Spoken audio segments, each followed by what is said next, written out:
Arkadaşlar merhabalar. Bugün size Türkiye'de yaşadığım sağlık problemimi anlatacağım. Ayağımı kırdım. Ayağım çok kötü durumdaydı. Ee, Gerçekten çok sıkıntılı bir süreçten geçtim. Hem maddi olarak hem de manevi olarak ciddi sıkıntılı bir süreçteydim. Sizlere bunu anlatacağım. Çünkü bu durumda kalan birçok arkadaşım oluyor. Genç arkadaşlarım oluyor. Benim yaşımda olan dostlarım oluyor. Ve bunları bilmenizi istiyorum. Bunları sizlere anlatacağım. Çok zor, sıkıntılı süreçlerden geçtim. İlk önce ameliyata soktular beni. Ve ameliyattan sonra süreç çok çok uzadı. İlk ameliyata girerken bana herkesin dediği 6 ay. 6 ay sonra sen düzelirsin diyorlardı. Nasıl oldu? 6 ay sonra düzelmedim tabii ki. Ben çok uzun zaman sonra anca düzelebildim.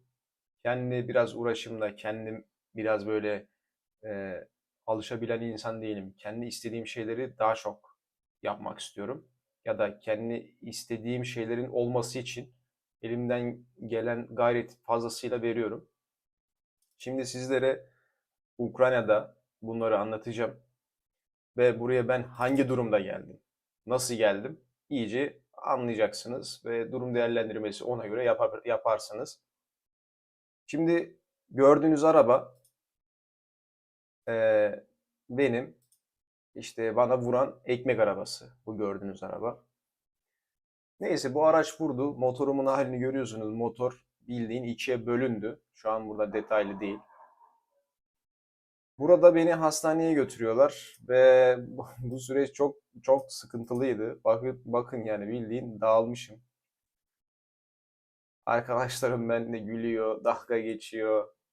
Motivasyon sağlamaya çalışıyorlar. Yani öyle dalga geçiyor falan dediğime bakmayın. Motivasyon sağlıyorlar. İşte iyisin, birkaç güne toparlarsın vesaire. Ayağımın durumuna bakın. Ayağımın durumu berbat. Neyse burada beni işte sediye koydular. Bir tane küçük bir abla vardı. O abla beni götürüyordu. Çok tatlı bir ablaydı. Neyse işte beni bıraktılar yavaş yavaş. Hastanede ameliyathaneye götürüyorlar. O gün normalde beni çok daha sonra hastane ameliyat almayı düşünüyorlarmış. Şansıma kaza yaptığımın gecesinde beni ameliyata götürmek kararı aldılar. İşte dostlarım falan her zaman yanımdaydı. Süreci takip ettiler. Teyzem burada beni sağa sola vura vura götürüyor. Kadına böyle bir iş vermişler. Birazcık işte sağa solu kestim. Burada bayağı bir sıkıntılıydı. Neyse en son ameliyatta bana bunları attılar abi. Görüyorsunuz 5-6 tane vida var. Ameliyattan çıktığımın gecesi bu. Ayağımı böyle bağlamışlar. İşte tekrardan kan tahlili falan kan almak için işte bu neyse bunun adı. Onu falan taktılar. Süreç böyle başladı. Eve falan gittim bir hafta sonra. İşte ayağımı havada tutuyorum. O kadar çok ağrıyor ki yere koyduğumda. Ayağım patlayacak gibi hissediyorum. Yavaş yavaş işte bu ayağımdaki şeyi çıkarttım. Biraz böyle artık ayağımı hareket ettirmek istiyorum ve 6 ay sonra kalkacağım falan diye düşünüyorum. Böyle ameliyat yerleri falan filan görünüyordu. Bu biraz sıkıntılı bir video.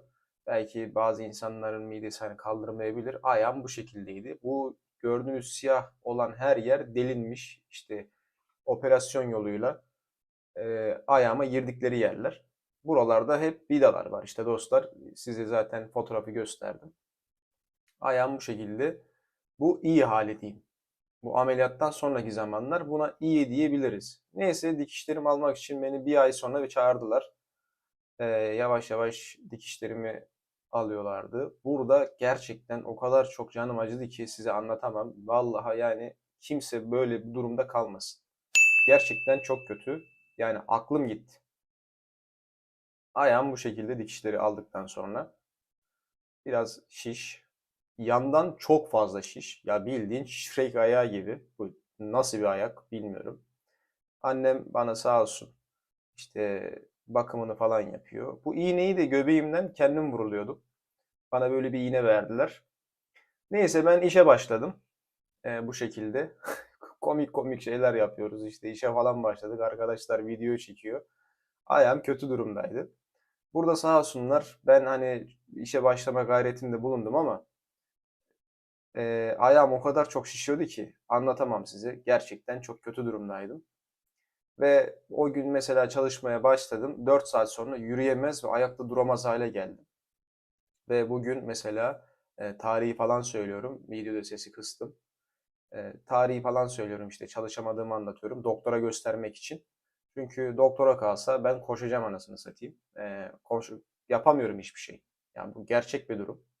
Bir şey yapamadığımdan böyle video çekme kararı aldım. Ve onun sabahında ayağım bu şekle geldi.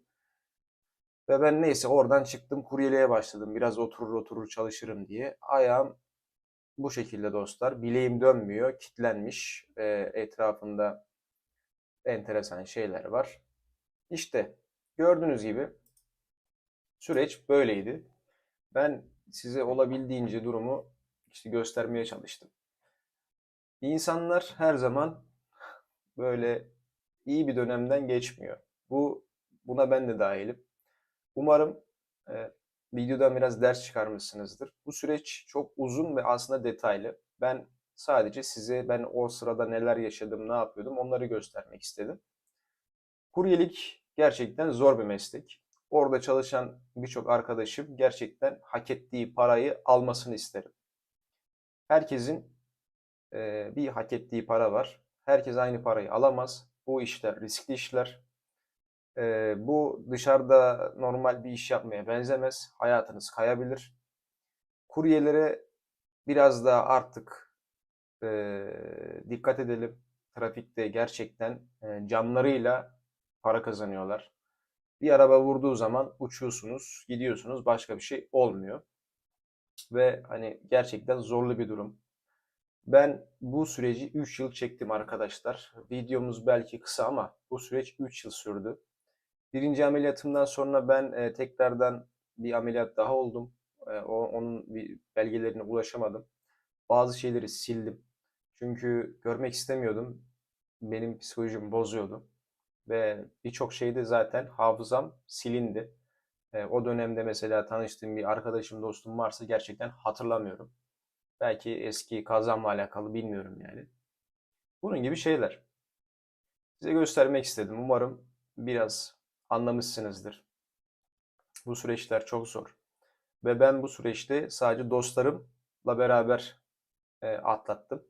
Annem çıktı geldi yanıma sağ olsun.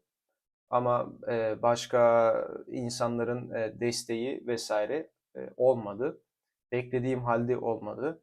Aradığım halde olmadı. İstediğim halde olmadı. Bunları bilin.